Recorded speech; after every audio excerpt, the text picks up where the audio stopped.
आज विठ्ठल सहकारी साखर कारखान्याची 50वी वार्षिक सर्वसाधारण सभा आणि त्याचबरोबर आपल्या कारखान्याचं बॉयलर अग्नी प्रतिपादनाचा कार्यक्रम पार पडला। यासाठी मोठ्या उत्साहानं शेतकरी आले होते।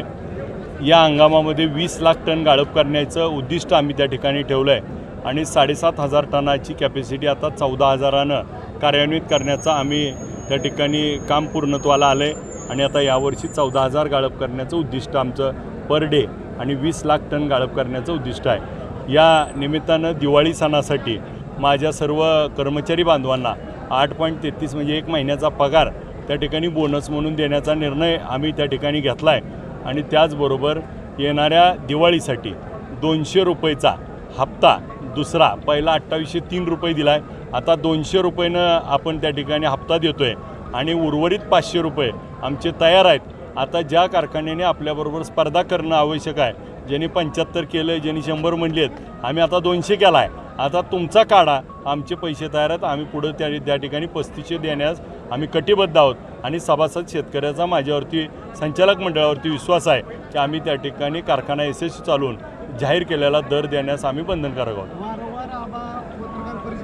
परिषदांमधनं ह्या कारखान्याच्या ह्याच्यावरती आरोप केला जातो। कालच ते पण झाला आहे, पण किरण गोटे असतील यांच्याकडून पण काय सांगाल? आपण बघितलं असेल, आज मी कारखान्याच्या सर्व सभासदांना सगळा हिशोब त्या ठिकाणी रुपयाना रुपयाचा दिला। मग माझी जबाबदारी काय आहे? मी सभासदाला हिशोब देणं आणि मी ते सभासदाला देतोय। सभासदाचा माझ्यावर विश्वास आहे आणि मग कारखाना चालला पाहिजे। कारखाना चालला तर दराची स्पर्धा राहील, कारखाना चालला तर माझ्या सभासदाला कुणा दारात जावं लागणार नाही, कारखान्याच्या सभासदाचा स्वाभिमान त्या ठिकाणी पुन्हा घाण ठेवावं लागणार नाही।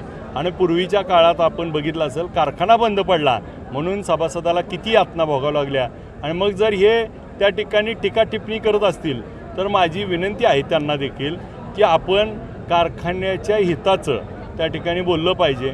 कारखान्यावरती आरोप करून प्रत्यारोप करून कारखाना चालवण्यासाठी आम्ही जे कष्ट घेतोय त्याच्यावर बघितलं पाहिजे आणि तुमच्या प्रश्नाची उत्तरं त्या ठिकाणी देण्याचं आणि तुम्ही जे आज तक्रारी केल्यात, जे कारखान्याच्या बाबतीत चौकशा लावल्यात, ह्याच्यातनं कारखान्याचंच नुकसान होणार आहे, कारखान्यालाच तोटा होतोय।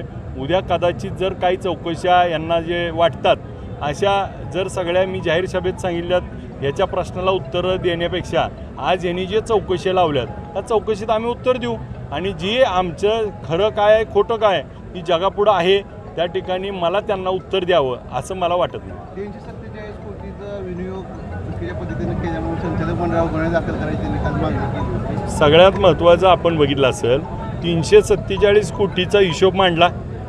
दुसरी गोष्ट, आम्हाला कर्ज कोणी दिलं आहे? NCDC आणि राज्य सरकारनं। तर NCDCला आणि राज्य सरकारला 372चा प्रस्ताव दिलता। त्या 372मध्ये कर्ज 25 कोटी कमी झालं, 24,87,000 आणि 347मध्ये 80 कोटी कापून घेतले, ही सँक्शनमध्ये आहे आणि दिलेल्या राहिलेल्या कर्जात 267मध्ये विनियोग बदलला म्हणून आम्ही राज्य सरकारला विनंती केली। राज्य सरकारने त्याला मान्यता दिली आम्हाला सरकारनं की हा विनियोग जो केला आहे त्याला मान्यता। आता जर सरकारने कर्ज दिले आणि सरकारनंच मान्यता दिली तर त्याचा प्रश्नच उद्भवत नाही आणि या सगळ्या गोष्टीवरती सरकार त्या ठिकाणी नजर ठेवून असतं। सरकार त्या ठिकाणी याच्यावरती प्रत्येक गोष्टीला परवानग्या लागतात आणि त्याची आम्हाला परवानगी देखील मिळाली आहे। त्यामुळं जो विनियोग आहे जो त्यांनी म्हणतायत तो विनियोगाला सरकारनं मान्यता दिली आणि ती सगळं तपासून दिली, त्यामुळं या कुठल्याही आरोपात तथ्य नाही। जो व्यापारी उपोषणाला बसला होता कारखान्यात पैसे आहेत म्हणून, ते पुढारीची भाषा बोलायला लागला आहे, ती म्हणतोय जनसंवाद यात्रा काढणार आहे, मी सभासदांना 28,000 सभासदांपर्यंत पोहोचणार आहे। आमचं म्हणणं काय आहे की आपण जे काय मटेरियल दिले ती 2010-11 ते 18 सालात दिले, माझ्या काळात दिलेलं नाही। मला दिलं का तीच माहीत नाही, तुम्ही खरं आहे खोटं आहे माहीत नाही। मी त्यांना त्याबाबत सांगितलं की तुमचं एक स्पेशल ऑडिटर नेमू, स्पेशल ऑडिटरकडनं तुम्ही दिलेलं मटेरियल ही कारखान्यात आलं आहे का, आलेलं मटेरियल योग्य होतं का, त्याचं पैसे देणं लागतं आहे का, हे ठरलं पाहिजे।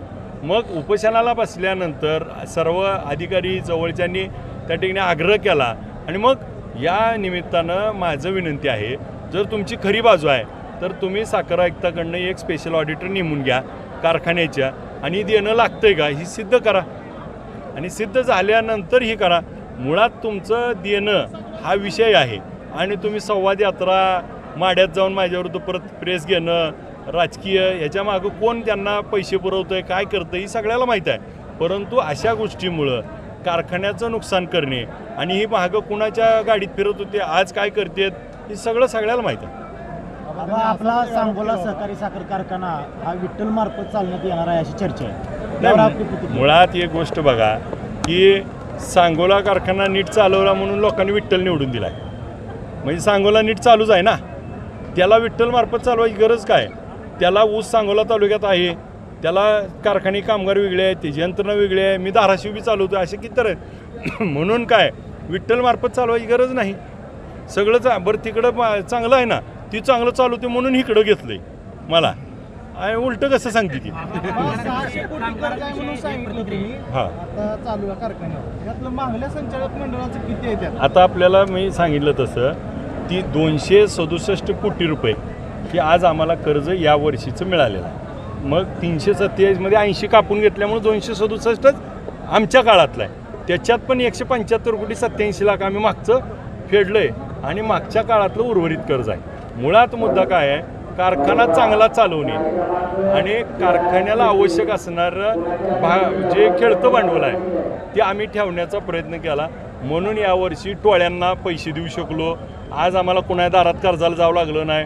रिपेअर मेंटेनन्स, चालूच्या पगारी आणि कारखाना चालू होईपर्यंत लागणारे भांडवल त्या ठिकाणी आम्ही त्याच कर्जातनं शिल्लक ठेवलं आहे. आणि त्याचबरोबर कारखान्यात 74 कोटी रुपये आणि GST प्लस एवढं आता कारखाना मोठा करण्यासाठी इन्व्हेस्टमेंट केली आहे. ह्याच्यामुळं आणि गेल्या वर्षी जे कर्ज घेतलं होतं त्याचे 18 कोटी 17 कोटी 80 लाख महागारी भरलेत. त्यामुळं हप्ता, त्यामुळं रेग्युलरमध्ये यायसाठी ही जुनं लय घाण आहे, ती काढायला थोडा वेळ लागेल, परंतु रेग्युलर करायला आम्हाला वेळ लागतो.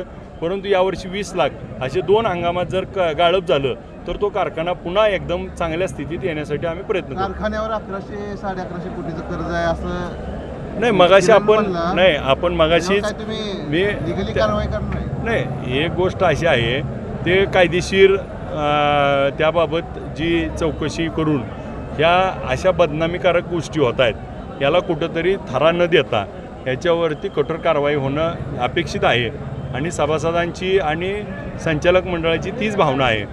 अशा गोष्टीमुळं जर कारखान्याला जे होणाऱ्या पुढच्या विश्वासार्हतेला तडा जाऊ नये म्हणून या आरोप प्रत्यारोप जर खोटे असतील आणि त्याचं जर ते शहानिशा नाही करू शकले तर त्यांच्यावर योग्य ती कारवाई केली जाईल.